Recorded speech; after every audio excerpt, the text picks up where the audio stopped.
Kabar duka datang dari komedian Sapri Pantun.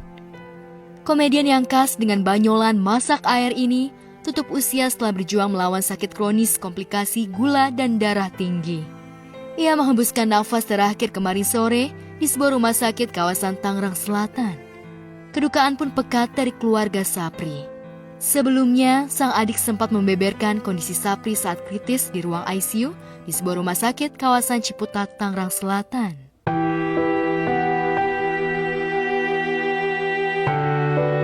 Kepergian Sapri Pantun yang merintis karir dari bawah hingga nyambi jualan sotomi ini jelas menyiksakan duka bagi istri dan anak-anaknya. Apalagi Sapri dikenal sebagai ayah sekaligus suami yang begitu menyayangi keluarga. Innalillahi wa inna ilaihi roji'un. Selamat jalan untuk Bang Sapri. Semoga Allah ampuni segala dosa-dosa Bang Sapri, dilapangkan kuburnya dan diberikan tempat yang terbaik. Dan juga untuk seluruh keluarga yang ditinggalkan, semoga diberikan ketabahan dan kekuatan. Tapi sekarang Bang Sapri udah gak sakit lagi. Bang Sapri udah diberikan tempat yang terbaik sama Allah. Tapi Bang Sapri belum sempat lihat anak Bang Sapri yang kedua. Bang Sapri belum sempat nemenin istri Bang Sapri lahiran. Tapi aku percaya Allah pasti memberikan yang terbaik untuk Bang Sapri. Kemarin tuh beberapa minggu yang lalu kita itu sempat ketemu di lokasi syuting dan dia itu sehat walafiat.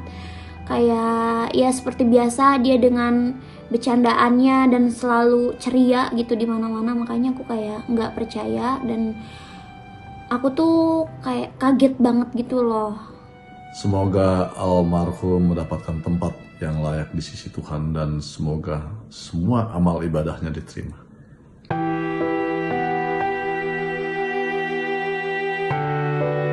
Para sahabat dari kalangan selebriti pun merasa kehilangan, apalagi Sapri dikenal sebagai komedian yang ramah dan baik hati. Pergi ke apotek membeli obat. Obat datang diantar ke rumah. Selamat jalan Sapri Pantun, seorang sahabat. Semoga Anda husnul khotimah. Amin amin ya rabbal alamin. Sekali lagi Bang Sapri semoga masuk surga. Yang tenang di sana Bang Sapri ya. Selamat jalan Bang Sapri, sahabatku, komedianku Bang Sapri. Assalamualaikum warahmatullahi wabarakatuh. Kami berdua turut berduka cita yang sedalam-dalamnya dan juga meminta keikhlasan untuk semuanya, memaafkan apabila beliau ada salah-salah yang disengaja maupun tidak disengaja, dan juga meminta keikhlasannya untuk mendoakan beliau seminimal-minimalnya membacakan Al-Fatihah, dan juga untuk keluarga yang tinggalkan mudah-mudahan diberikan kesabaran dan keikhlasan yang seluas-luasnya. Amin amin ya Allah ya Rabbal alamin, dan juga berharap kepada Allah Subhanahu wa taala meninggal dalam keadaan husnul khatimah. Amin. Al-Fatihah. Ya kan Allah. Amin amin ya Rabbal alamin. Terima kasih buat semuanya yang udah ngedoain Bang Sapri. Terima kasih juga dalam beberapa hari ini sudah banyak yang mengirimkan bantuan untuk Bang Sapri. Dan aku percaya di bulan yang baik ini, di bulan Ramadan ini, Allah banyak memberikan ampunannya untuk kita semua, terutama juga untuk Bang Sapri yang sudah pergi meninggalkan kita. Selamat jalan Bang Sapri.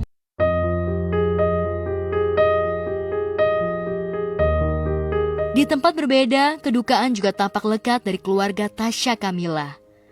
Sang suami Randi Bahtiar kini terbaring sakit kanker getah bening. Kepada tim kami, Tasya pun mengisahkan bagaimana perjuangan sang suami melawan penyakit ganas. Ya, jadi waktu terakhir kita tahu gejalanya itu bulan-bulan Oktober 2020.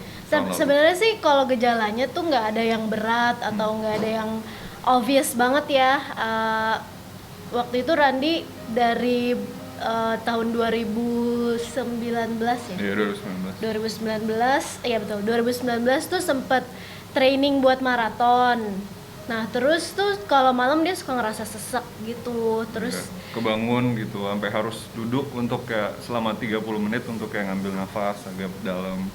Terus setelah 30 menit baru kayak bisa tidur lagi. Cuman kan karena dia lagi latihan buat maraton gitu, lagi seneng lari lah.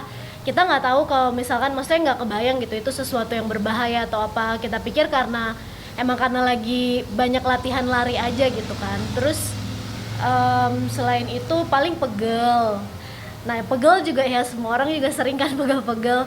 Jadi di tahun 2019 itu sampai tahun 2020 ya kita nggak ada suspek apa-apa. Sampai akhirnya di Oktober 2020 kemarin Randi tuh sempet batuk ya. Batuknya gimana? Lama, batuknya kayak sampai 3 minggu. Terus keras-keras banget. Dari hari pertama juga udah keras banget gitu. Jadi Terus kita coba batuknya batuk kering gitu. Terus karena masa pandemi kan, udah masuk masa pandemi, jadi kita sering swab dan swab PCR selalu negatif. Kita ke dokter THT juga, terus dokter THT kasih antibiotik sampai dihabisin, tetap batuk terus gitu. Sampai akhirnya kita dokter THT-nya bilang kalau udah nggak ada gejala infeksi lagi nih. Terus sekali Randi waktu itu batuk, terus keluar darah, tapi bukan yang kayak muntah darah gitu, cuman kayak keluar dahak, ada darah sedikit gitu. Akhirnya kita ke dokter paru, di ronsen, baru di situ kelihatan bahwa ada massa di rongga dadanya Randi gitu. Terus dokter paru akhirnya menyarankan kita untuk CT scan. Kita CT scan dan baru jelas gitu, benar-benar ada massa di mediastinum atau di rongga dadanya Randi. Massanya juga lumayan gede gitu. Awalnya terdiagnosisnya dengan timoma. Timoma itu penanganannya adalah harus dioperasi. Operasinya itu harus dibuka dadanya, jadi bedah toraks. Tapi dokter udah bilang sih, maksudnya biopsi itu tuh nggak representatif seluruh jaringan massa yang ada di dalam situ gitu. Jadi kalau mau better diagnostik, mau tahu sebenarnya ini apa, ya harus operasi. Kemudian massanya itu tuh diteliti lagi gitu, ditaruh ke lab, di patologi anatomi, baru ketahuan itu tuh sebenarnya apa.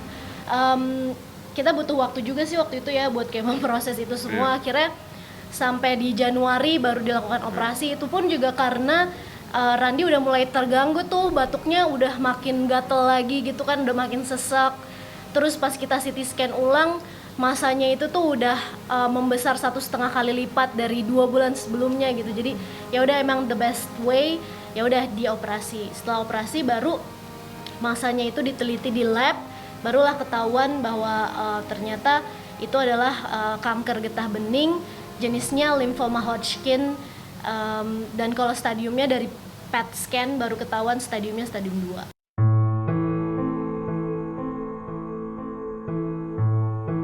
Meski berat menghadapi ujian, namun dengan segenap keyakinan, Tasya yakin jika sang suami akan segera pulih.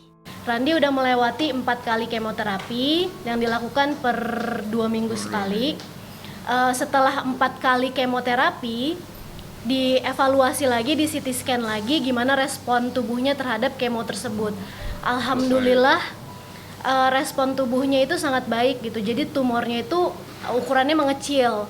Jadi dokter memutuskan 4 kali kemoterapi aja udah cukup. Kemudian sekarang Randi lagi menjalankan terapi radiasi. Radiasi itu rencananya sih 25 kali.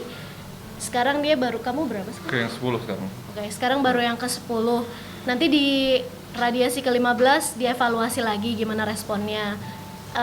Ya kita sangat-sangat berharap dan berdoa udah selesai gitu, karena limfoma Hodgkin ini kalau kata dokter sih salah satu jenis kanker yang curable, yang bisa disembuhkan, dan 85% pengidap limfoma Hodgkin ini tuh bisa sembuh. Jadi kita berharap Randi termasuk ke 85% itu dari statistiknya. Emang awal-awalnya kan masih karena dadanya habis dibelah gitu kan, masih ada mungkin bengkak apa segala macam, itu masih ada batuk. Tapi setelah itu udah nggak batuk lagi, terus gatelnya tiba-tiba hilang.